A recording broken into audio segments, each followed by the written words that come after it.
Welcome to the podcast Life After Addiction and Indictment. I'm your host, Steve Cloward, and I spent most of the last decade and well over $100,000 on coaches, consultants, masterminds, and events trying to figure out how to reclaim my life again.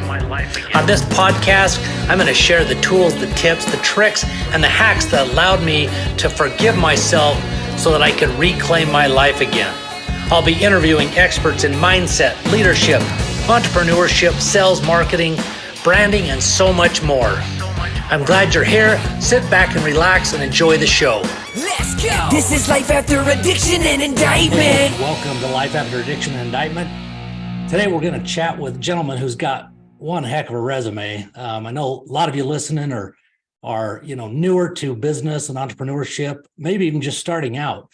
And today I've got a gentleman that has got, like I said, one hell of a resume, and he's worked with some of the top people literally in the world. For those of you that may not know, authors such as a Ken Blanchard, who is a massive author and motivator, and also some of the biggest, Fortune 500 companies. So I want to welcome to the show today, Robert Wright. How you doing, Robert? Hey, Steve, I'm great. It's a beautiful day here in Colorado, and I'm looking forward to seeing if I can contribute a little bit to the very important conversation that you're generating. Well, thank you so much. I really appreciate your time and willingness to do this. Maybe if you wouldn't mind starting out, kind of, give us a little backstory on, kind of not so much your childhood or anything, but kind of how you grew up as far as exposure to to the business world, whether you went to college, what you did there, and then kind of what you led you down the path to the things that you've been able to do. Well, Steve, it has a bit to do, I think, with our subject today. I grew up in poverty with a lot of physical and mental and emotional abuse, but I went on to be successful at school, and I think my community took care of me to some degree. I'm realizing that much later. And inspired me. I dropped out of college after one semester because I had the first. I had the first of three heart attacks. Oh, well, that's not a good reason to drop out of college. My goodness, at what age? Well, I was 19 when the first one happened, and it happened. Oh my goodness! At the end of a semester, you do the finals. It happened right in class in front of several hundred fellow students. Wow. So, and I was told I would die by 35, and that, it's not something that was curable then. So it was a heart condition of some type? Yes. Okay. And, I was chosen most likely to succeed by my high school graduating class out of 300 students. And I spent the next 10 years making them wrong. I had an early marriage and divorced and felt very guilty about it. And by the way, it was connected a lot to that childhood stuff. And I had the daily chest pain, plus the knowledge that I'd been given this death sentence, which how do you cope with that? At the time I didn't know how to, and I didn't know how negative an effect it was having on me. Just kind of doing day after day. And I had a little business that was failing and late on payroll and all things like that. So my life was a mess at 27, and a friend of mine enrolled me in one of the early human potential movement trainings called Mind Dynamics. 4 days. I went there negative and arms crossed, legs crossed, probably eyes crossed. And it sounds like a cliche all these years later, Steve, but it changed my life for the better. Yeah. I got in touch with that I did have some value, and that if I took personal responsibility for my life, like extremely, totally, that things would begin to clear up. And they did. My income tripled the next year, even though there's not one word in that training about making money. Wow. And the following year, it went up 10 times. And so what that led to was I enrolled a lot of people in that Mind Dynamics training. They found out about me, and they hired me as president of the company. So I ran the business side of Mind Dynamics, the founder, Alexander Everett, was this genius teacher. Uh-huh. And he handled the curriculum and training of trainers and all of those things. So for 4 years, I worked for someone else and learned a tremendous amount, got to travel all over the world, and just a wonderful experience. I think that's a key component in not always to be successful, but most entrepreneurs I know, including myself, I mean, I had experiences working with others or for others. And getting some experience like that is, I think, incredibly valuable. I mean, don't you think that was a big part of what helped you? I mean, other than obviously that program that you went to obviously had a massive impact. And I think that's probably one of the most important things that people need to understand is that extreme ownership. I mean, so many of us get caught up in being victims and blaming, and that's really what was a big reason I started this podcast, because after what I went through, it took me 8 years for me to own everything again and to take control. It's like no one's coming to save me, but sure thought and hoped somebody was going to. Well, we live in a victim culture. It's So all around bad. us. It's in the media. It's in politics. It's in medicine now. I mean, it's Yep. everywhere. And Yep. so breaking free from that is not an easy choice, but it is a simple one. It's just not easy. Correct. And the challenge is worth it. I've fallen back into being a victim a few times in my life. Yeah, you do. I wake up from that, though. I mean, and also I'm surrounded by people that remind me that I wrote a book about personal responsibility. So it's more than a bit hypocritical when I play the victim role. So anyway, that I was there 4 years. The ownership of that company changed, made it impossible for me to stay there. And I quit. I founded a company called LifeSpring that I've heard of LifeSpring. yeah. And 6 months into LifeSpring, I quit. Really? I didn't like some things that were going on there. I sold the company to my staff and went on to during the Biodynamics days, the one country I said no to in terms of expansion was Japan. They kept after me for 3 years.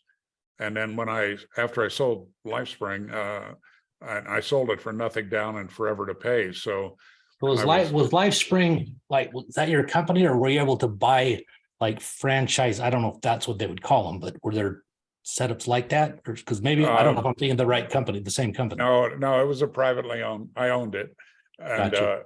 we were a business. And at the time that I sold it and left, we had 3 centers: one in Portland, Oregon, one in San Francisco, and one in Chicago. And were But they those went on were those like seminars, few day seminar type things, or no? a stepped series of seminars. In other words, you have to do number one Do one to first get, yes. to get to second and third. Okay, yeah, I think it's And they were one I'm 4 to familiar with. 5 days each. Okay, Pretty intensive experiential learning. yeah, Became very popular. LifeSpring, after I sold it, went on to be in 17 cities in America. okay, so and it is the same one. just tremendous success. Yeah, The people that bought it did a great job with it. And anyway, that country that I said no to was Japan. They stayed after me. I was broke. I was unemployed. I was in really good headspace. I just more and more clear about my life and what I wanted to do with it. And they made an offer to come for 3 months, and they would pay me for 1 year. oh wow, And set up a program and leave. that's worth Because I had said no, jumping on. no, and Right. Made an offer you couldn't refuse. To at least exactly. try to suck you in. So that 3 months turned into the first stay of 12 years, Wow. and we built a business that became the largest training company in Asia called ARC International. And but we had 7 training centers in Japan, 2 in Taiwan, and then 1 in Seoul, 1 in Manila, 1 in Hong Kong, 1 in Guangzhou on the mainland, and illegal. And by the way, an illegal one. At that time, it was illegal. Wow. Love it over there. And Sydney, Australia. So I built that business. I kind of retired at 46 and moved to Aspen, Colorado, remarried, had 4 great kids, 2 What birth children and 2 adopted kids, and skied a lot. what happened with the heart issue? Oh, after that mind dynamics training, on the last day of it, the instructor said, you've got to do something with these techniques in order to have this really become real for you. And one of them was a way where, and it's, it's a little bit crazy to hear it, but it worked for me. I And love that this is kind of stuff.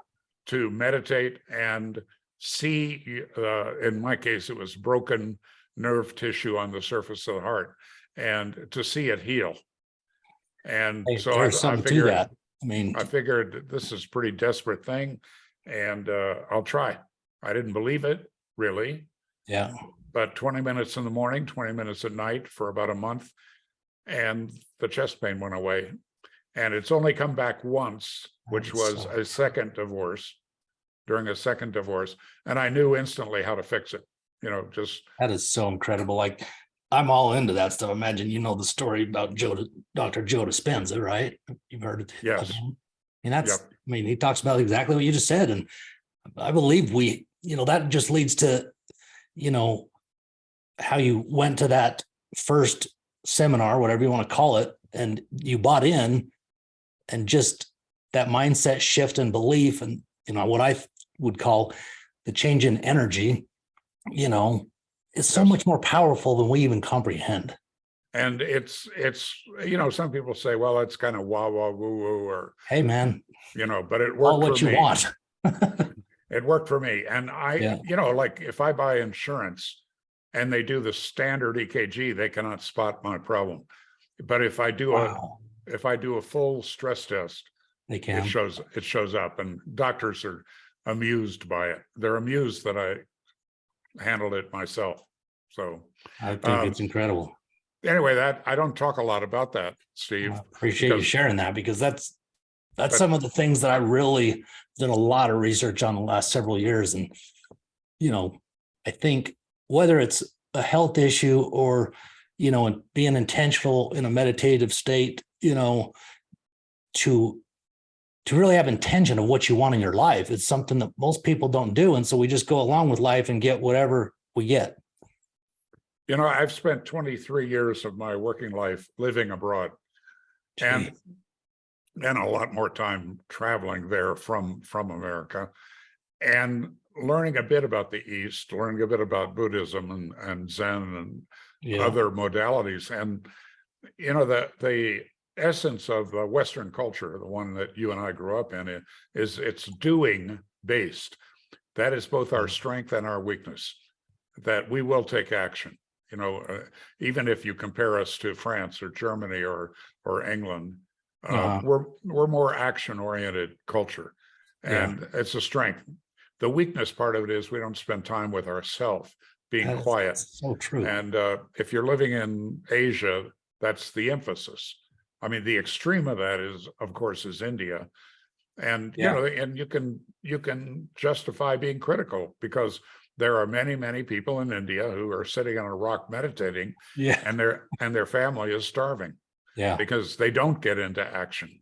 I don't doubt that meditating and prayer is really the heart for all of us. It's a great practice. But you also have to get out in life and do something. Absolutely.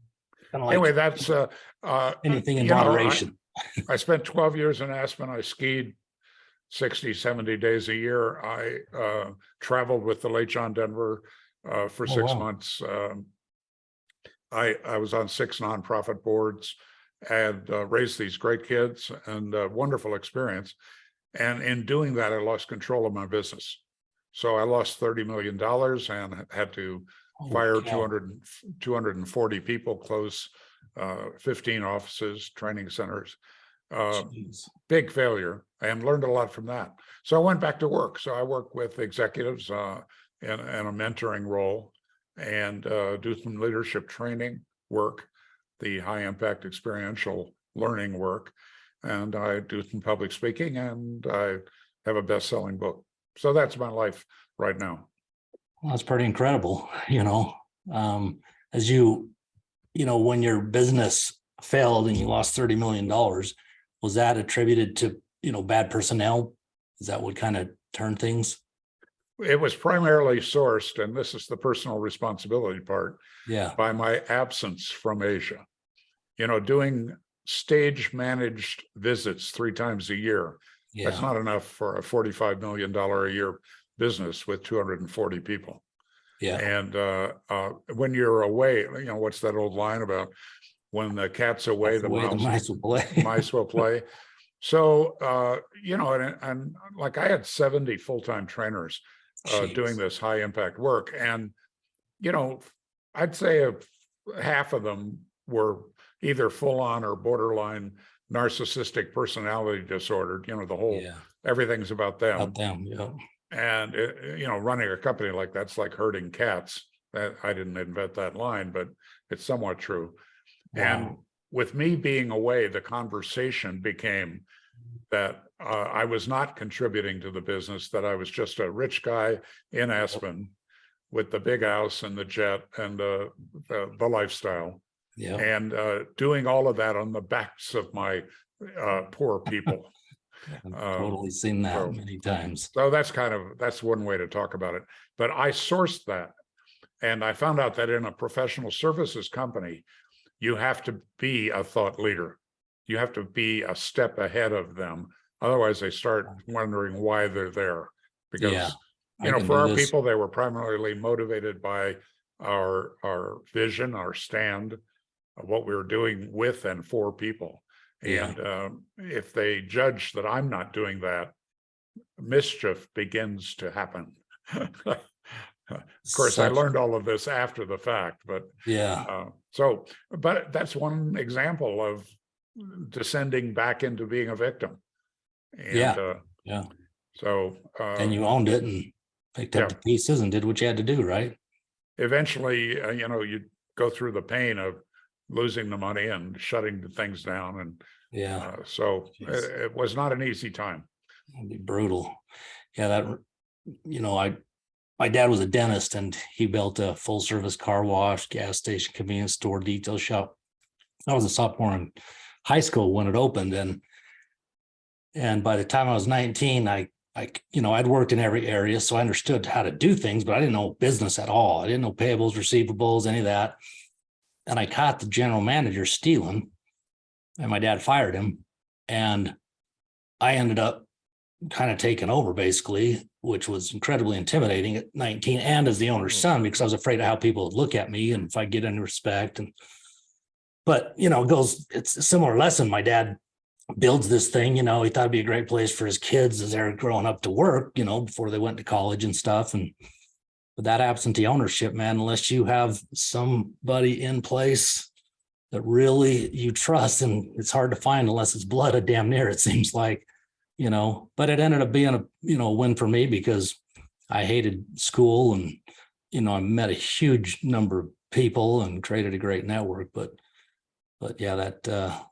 I understand. In fact, I was having a conversation yesterday with just 2 of my boys, and I have a really good friend who has an incredibly successful custom cabinet shop, does huge, properties and does very well, but it kind of enslaves him, and he doesn't delegate. And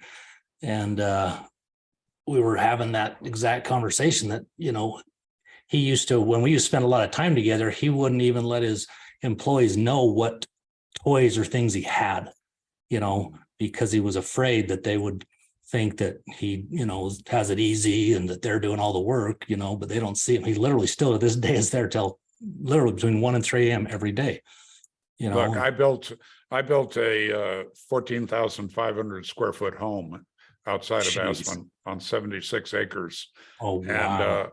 And, and then for one of our yearly management meetings, it's an unusual kind of company structure and those meetings were usually about half of the company, about 120 people, because, we were not assembling widgets or doing customer service kinds of things. Most of our people were highly paid and very skilled.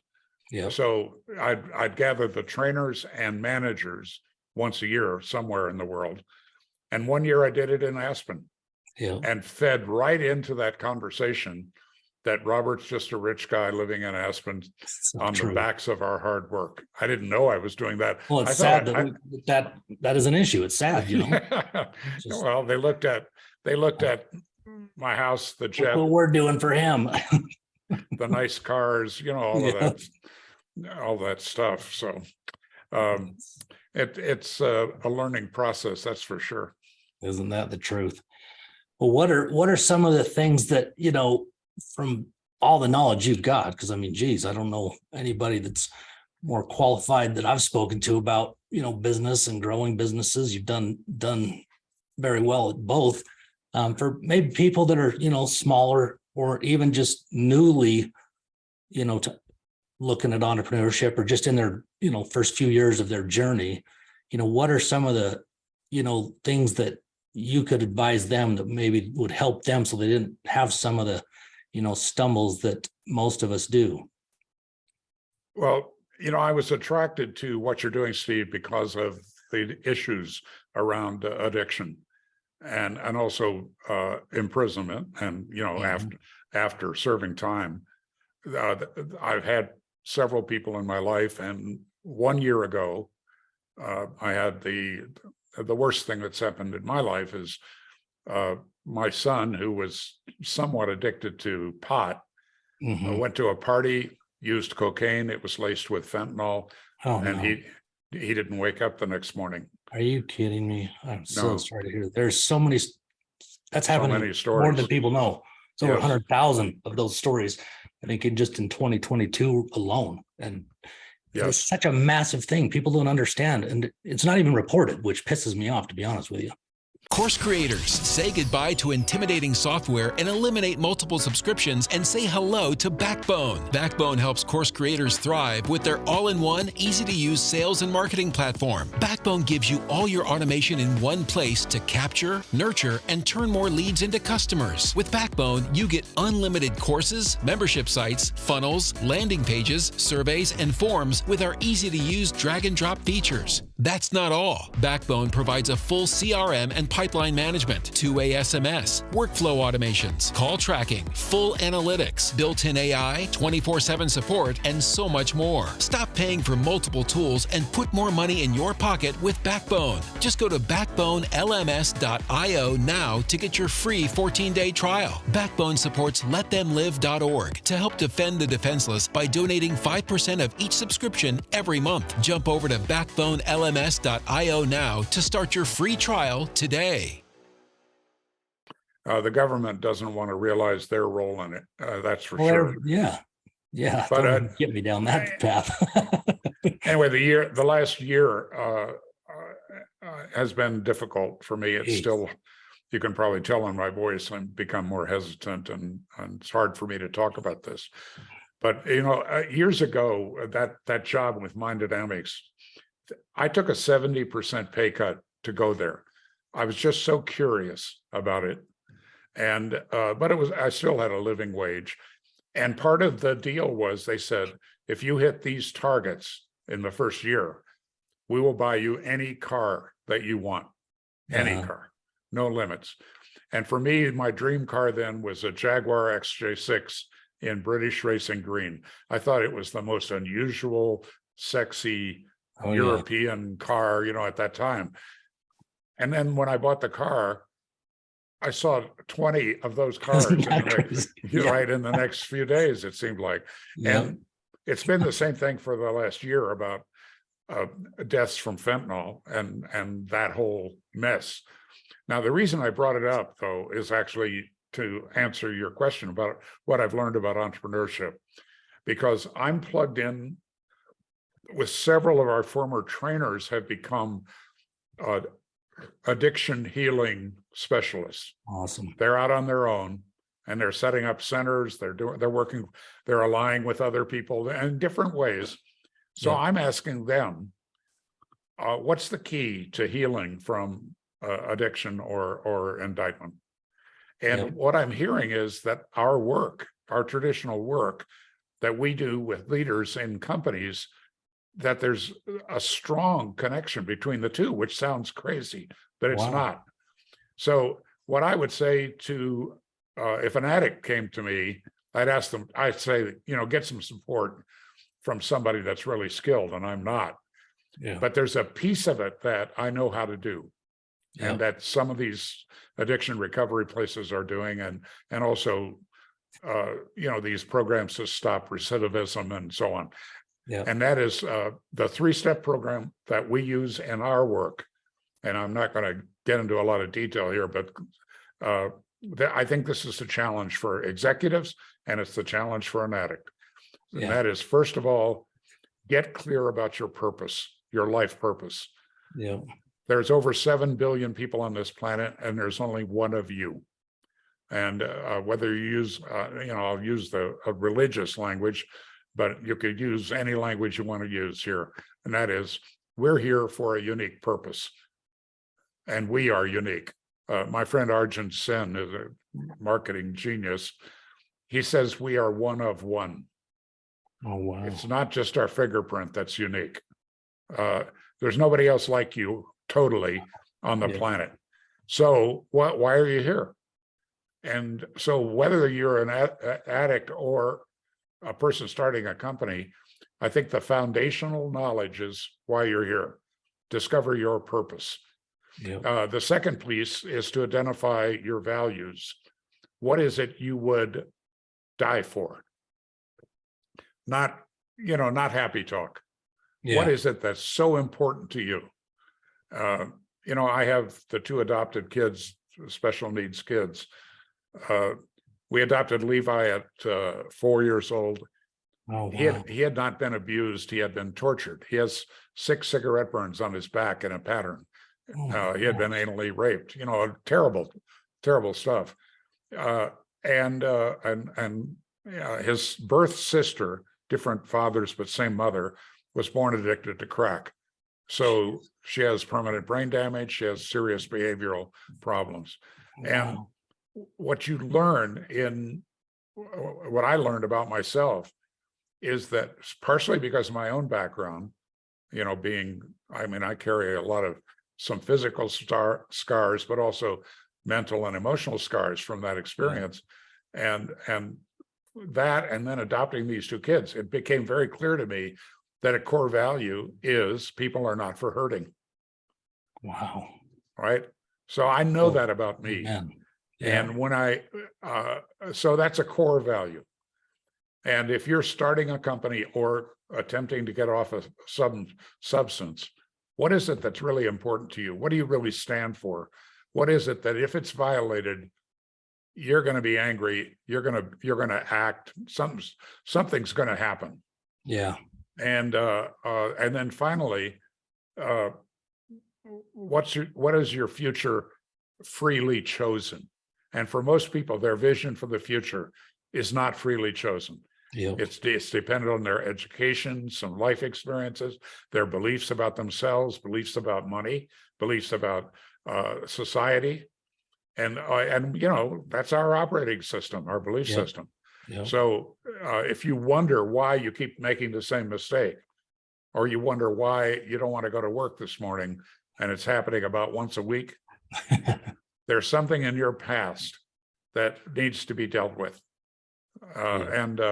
So we believe in completing your past, taking the negative energy off of any of those beliefs that you gathered, and then learning to better tell the truth about current reality, and then choosing your future. So there are some basics there, and some of it's in my book, and some of it's in those training programs that have survived and are still thriving around the world, really. And so if I were an entrepreneur today, the first thing I'd do is take a look at me. I wasted a lot of time and effort before I did that. And but you got to kind of do a spring cleaning on you. Yeah. Is my recommendation. And it's not that there's something wrong with you. That's not true. It's that you're human. Yeah. And because if you look at business failure, Like I've been around a bunch of them. Quite often it's personal. It's not business. Yeah. You know, like recently there's a pretty large, unfortunately, pretty large population of mid-career people that have been hugely successful. And then they got laid off, or they got their business failed, or something happens. And then suddenly their alcohol intake goes up, or they're using legal or illegal drugs, and they're staying up late and playing online poker, and they're spending money on stupid things. Unfortunately, especially for men, that includes suicide is way up. Yeah. You know, and I don't know if you know this, Steve. Do you know what the biggest demographic for suicide is in America? What group? Well, group wise, I would lean toward veterans, but I'm not sure. Well, generally, I think most people think it's teenagers because they get a lot of publicity when they do commit suicide. And then people think it's women because that's the biggest reporting attempts. Yeah. Women make the most attempts, but it's you and me that are the most successful at suicide, if you can use that word. Interesting. It's adult men. No kidding. Because we don't talk to people. Yep.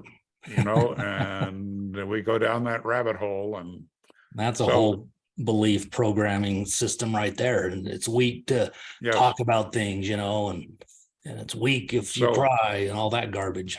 So if you take a look at these mid-career people who, you know, have a lot of knowledge, a lot of experience, and could start a business and be successful, many of them are into drugs, many of them are into alcohol, many of them into just bad behaviors.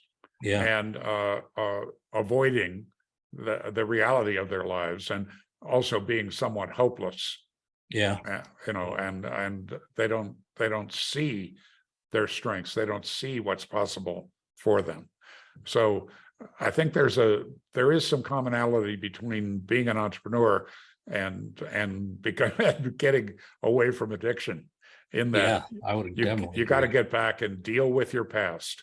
Yep. And clean it up a bit, and change the energetic portion of your past, and then just get in a space where you can be more honest.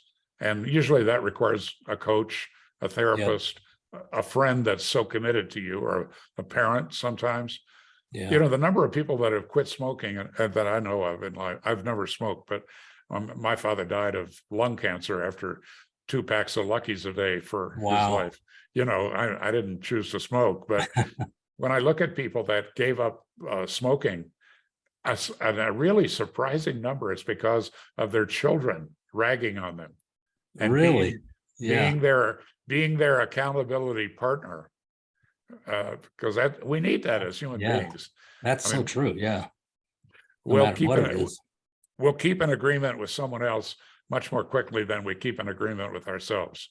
Isn't that true? It's so backwards. I mean, you know, it's like if you can live the agreements with yourself that you make, you can win big, you know. But yeah, if you struggle with that, and that's why I've had coaches at times. Hell, I struggle with that to this day at times, you know. And I think that is such a huge key, is having that accountability partner, and, you know, whether it's coach, like you said, or whatever. But I think I mean, if you look at some of the best people in the world, whether it's athletes, you know, whatever, you know, they all have coaches, you know. Yes. You know, I spent 2015 through 2020 in China. And if you travel, and I traveled all over China, leading trainings and speaking, and you see these huge billboards with this beautiful young woman in tennis wear, but she's selling cosmetics and selling cars and selling vacation trips, and like, who is that, right? Because all of the print is in the Chinese characters. Yeah. And so I asked about it. Well, her name is Li Nan.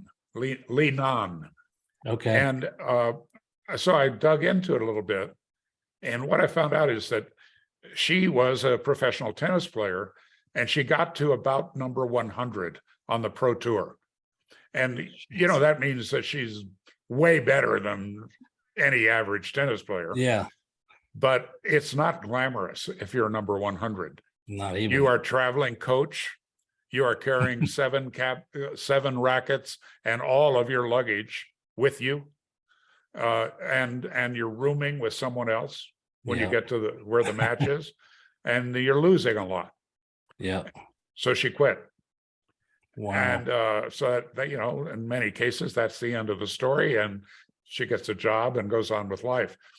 So 2 years, and she was from Shanghai. She went back living with her parents.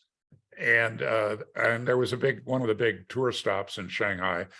And 2 years after she quit, which in almost any professional sport, if you're out for 2 years, you're out. Yeah. For lots of reasons. And 5 of her former competitors and friends came to her home and confronted her. And they said, you have what it takes to be a winner. You can't quit. And the story is incredible. Her parents mortgaged their home to finance the next year of her life. Wow. And she got 5, and she was part of that when she was active. She's part of the Chinese or the Russian system of the government controlled coaching. And, but she got independent, these 5 other women in there confronting, they said, you need professional coaching. And so she hired a technique coach, a strength coach, a flexibility coach, a nutritional coach, and a sports psychologist. Wow. And she's the only Chinese tennis player to ever win a major. Wow, that is phenomenal. Then she blew out her knee. It's over for her. Yeah. But she's making millions per year on endorsements because she did what a 400 million people couldn't do. I've never done. Yeah. Well, it helps, by the way, that she's quite attractive. Yeah. But wow, that's a hell of a story. But yeah, what good friends too, Look, if you want to do anything, sport, hobby, and business, you got to find somebody that's been there before. Bingo. Yeah. And usually, and like in my case, I have several people I can turn to in various areas in my life, but I pay 2 people. And for me, one is personal and one is marketing. But if I don't pay them, I don't pay attention to them. That's what I know about me. That's such a great line. Yeah. And I think that's probably the majority, honestly. It's, there are the few that are ruthlessly disciplined that can do it, but I don't think it's very many. Right. So I strongly encourage, the overview here is, if you want to be successful as an entrepreneur, do some work on yourself. Yeah. I don't care if you've got the best product and you're going to get rich and all that stuff. Almost always, if you don't do the work on you, you'll sabotage that. Isn't that the truth, boy? Yeah. Yeah. Wow.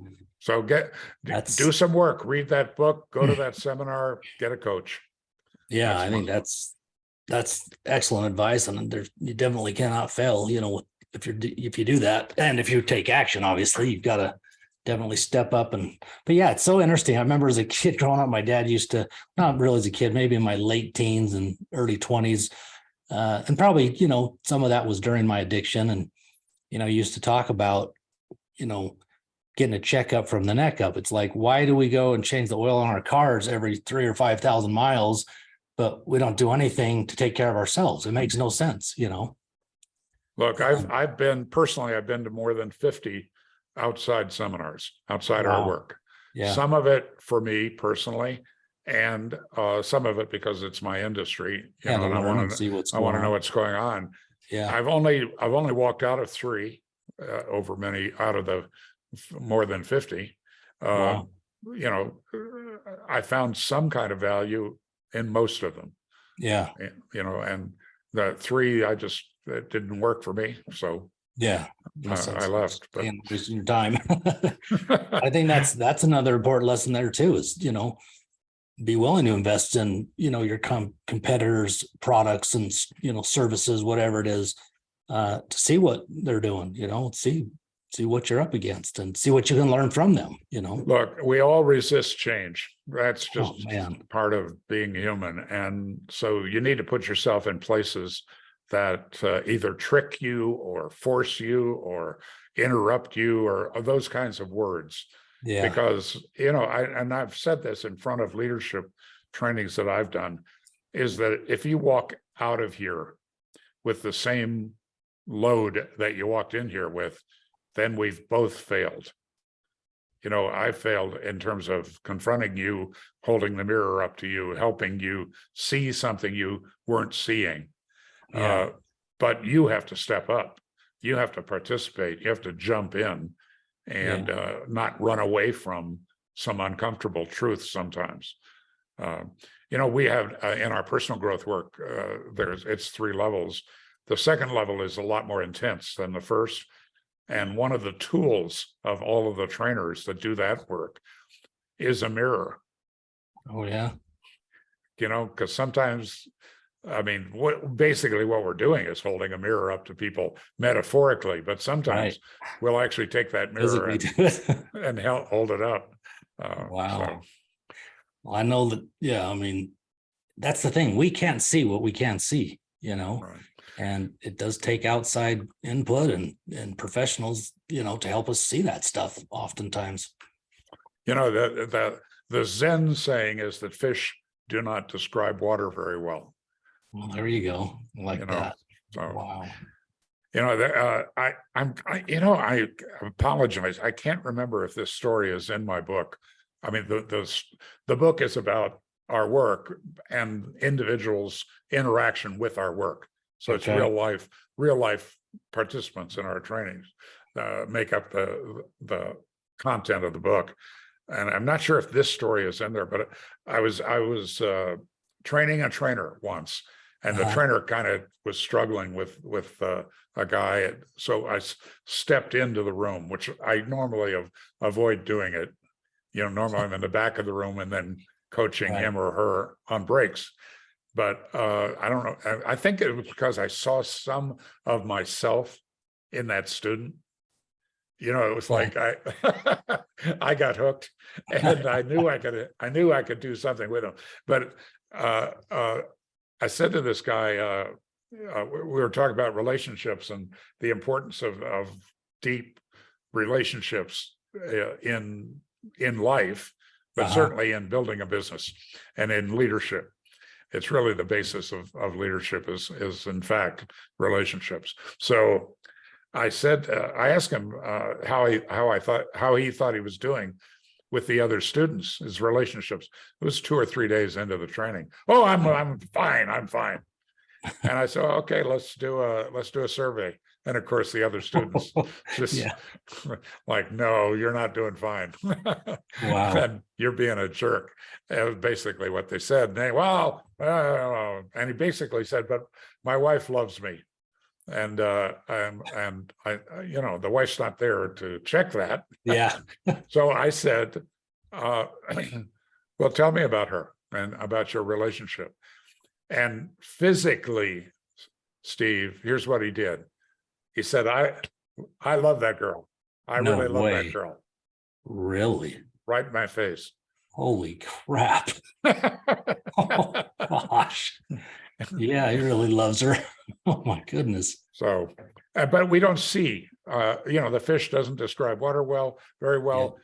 When I went to that original training all those years ago, I realized that, my mother was self-educated, but she read a book a week, all of the years of her life. Wow.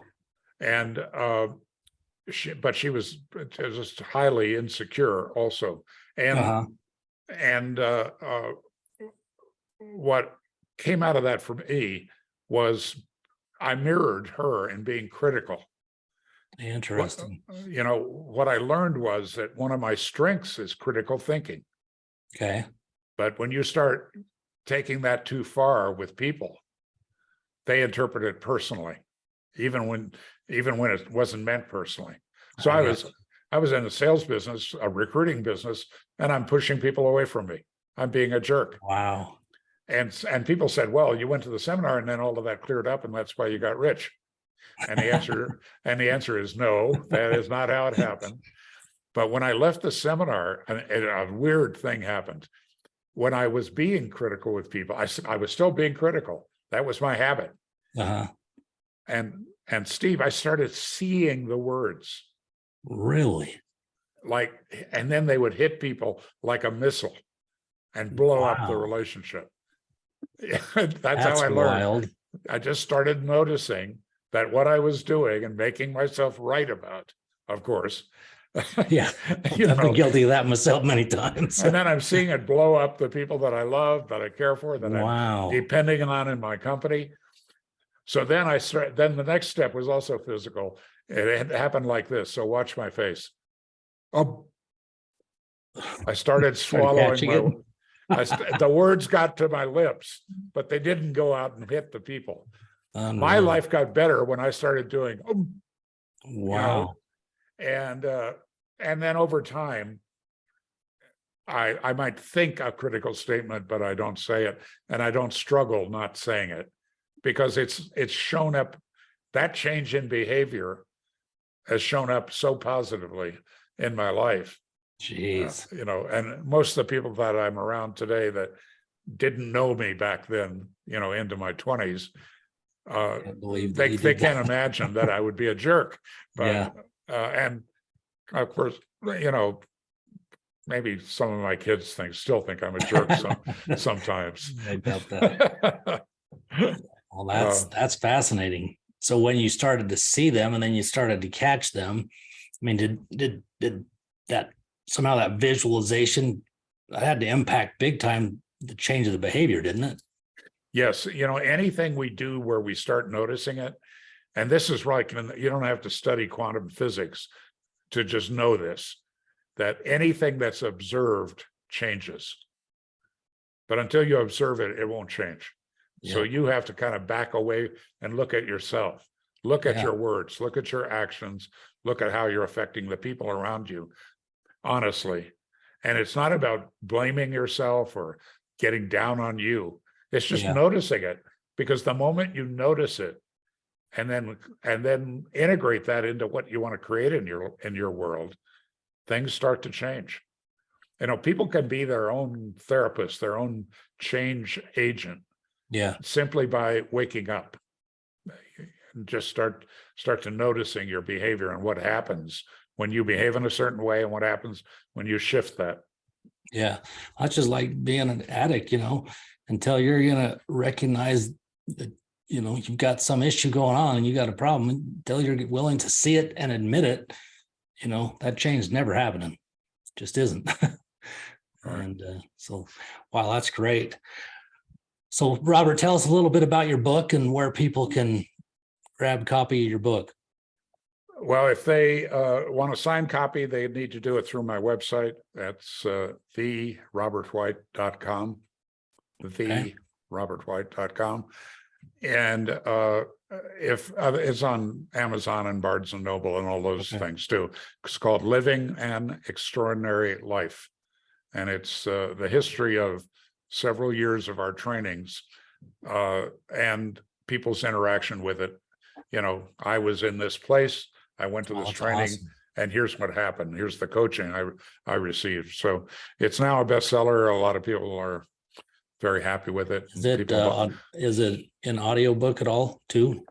Unfortunately, I didn't do that when I should have. And now these years later, it doesn't seem like a good idea. I did do an audio program with some messages that are not in the book, but are very powerful around what I call the 8 principles. And Nightingale Conant sells that. So, but if you go to my website, again, go to the resources page, you'll see a link there to Nightingale. And they're discounting this thing now that they've got it now streaming. And I think it's like, it used to be like $300. Now it's $40. Oh, wow. That's great. And I'll definitely have those links in the show notes for sure. But it's 8.5 hours, broken up into pieces. Yeah. I personally do 85% of it. One of the best trainers in the world that worked for me in 3 different countries. Dennis Becker did 15%, and Nightingale produced it. It's really professional and very cool. And there's a manual that goes with it, a PDF manual. And then the other thing that I can offer people that's free is that for the last 12 years, I've done something called an extraordinary minute. It's an email that goes out once a week, and it's something I'm reading, something I'm watching, something that attracted me to it somehow. Usually a quote from someone, and my comments on it, all designed to be read in 1 minute or less. Oh, that's awesome. Yeah. For that right away, and it's free, and you can register at therobertwright.com. You'll also receive a 28-page PDF around it, what I call extraordinary success. So it's a success guideline. There's a little self-evaluation in it that many people have found valuable. It's one of the few things where I recommend that they print it out, as opposed to just reading it online, because then they can fill out that little self-test and see some things that maybe they didn't see before. All right. Well, that's good stuff. All of that's online, therobertwright.com. Awesome. Well, I appreciate that. Like I said, I'll have that information in the show notes, and I'm going to go over and check it out myself tonight. So, well, I appreciate your time, man. This has been fantastic. I mean, folks, I don't know really anybody better that I could have on here that could give you insights on how to, really get yourself in alignment to be as successful as you want to be. And so, man, it's been just a pleasure to have you join me. And I hope that we can do this again down the road. Steve, it's been great. And look, I'm primarily here because of what happened to my son. And I don't want that to happen to another dad or mom or brother. It's had a huge negative effect on my entire family. And I can only imagine. So if you're still kind of working on you in regards to addiction or recidivism or all of that, or if you're starting a new life, and there's some lessons that we've learned, and I just encourage people to learn them. And if I can help, great. And there are other great resources, but don't sit around and feel sorry for yourself and think that there's no hope. There are a lot of resources out there, and we got to straighten out this culture and get back on track. Yeah. And folks, don't hesitate. I mean, I'm sure Robert would agree. He can tell us, if not, I'm maybe putting him on the spot, but you have to be willing to ask. You have to be willing to reach out, and don't be afraid, because I know with what I've been through, there is nobody that could reach out to me at any time of the day that I would just blow off. It doesn't matter. And I'm sure with what you've been through, I can tell you've got a deep passion to try to make an impact so that people don't have to deal with what you've gone through, because nobody should have to go through that. So, well, Steve, thanks for all that you do, and I'm happy to be here. Okay. Well, thank you. Have a great afternoon, and we'll be in touch. All the best. Okay. Take care. Bye. Hey, folks, real quick before we get into the show, I want to make sure that you're all aware, especially you business owners, this is specific for business owners with W-2 employees. Back when the CARES Act passed for the PPP program, for COVID to get money for businesses, loans from the government, nobody really paid attention and knew about the ERC program that was part of that. There was tens of billions set aside for this. And what it is it allows you to get an employee retention credit refund back for your W-2 employees.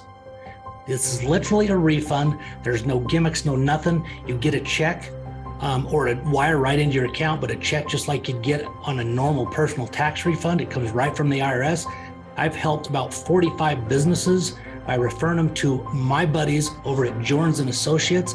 It's a CPA firm who specializes in ERC. I connected with them just about 2 years ago, way before anybody else was talking about this.